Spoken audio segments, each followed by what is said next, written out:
আসসালামু আলাইকুম। ইসলাম ইলেকট্রনিক্সের পক্ষ থেকে আপনাদেরকে জানাই স্বাগতম। বন্ধুরা, আপনারা দেখতে পাচ্ছেন এটি একটি ডিএসপি পিওর সাইনের 4 স্টেজ পিসিবি।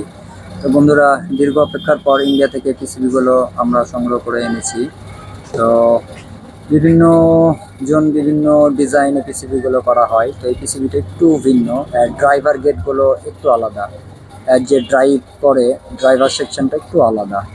তো সচরাচর অনেকে আমরা যারা টেকনিশিয়ান ভাইরা আছি, আমরা সচরাচর করে থাকি IR 2110, TIP 250 দিয়ে ড্রাইভিংয়ের জন্য ট্রানজিস্টর বেস এক্সেট্রা বিভিন্ন দিয়ে আমরা ড্রাইভিং করি। তো এই ড্রাইভিংটা করা হচ্ছে গেট ড্রাইভিং 6N137 দিয়ে ফটো ট্রানজিস্টর দিয়ে আমাদের ড্রাইভটা করা হচ্ছে।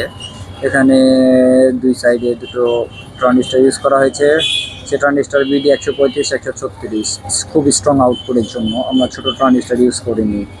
তো ছোটো ট্রানজিস্টর ইউজ করলে অনেক সময় হয় যে ট্রানজিস্টরগুলো যখন শর্ট হয়ে যায় খুব তাড়াতাড়ি, যেহেতু এই ট্রানজিস্টরগুলো একটা লিমিটেশন ওয়াট আছে, তার লিমিট ক্রসিং হয়ে গেলে, অতিরিক্ত হিট হয়ে গেলে, আর আমরা জানি ডিএসপি পিওর সাইনের প্রত্যেকটা মেশিনগুলো কম বেশি একটু বেশি হিট হয়।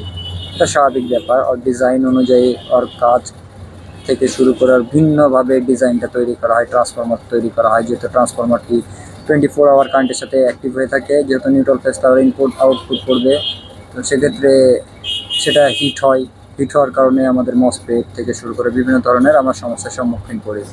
তো এটি আরও একটা মজার ব্যাপার হচ্ছে যে এটি 4 স্টেজ চার্জিং, নাম্বার 1। নাম্বার 2 হচ্ছে আমাদের ট্রান্সফরমারে এক্সট্রাভাবে একটা টেপিং তৈরি করতে হবে, যে ভোল্টেজটা থাকবে 40 থেকে 45 ভোল্টের মধ্যে রেঞ্জ। তো এই ভোল্টেজে গোটা সার্কিটটি আমার কম বেশি অপারেটিং হবে।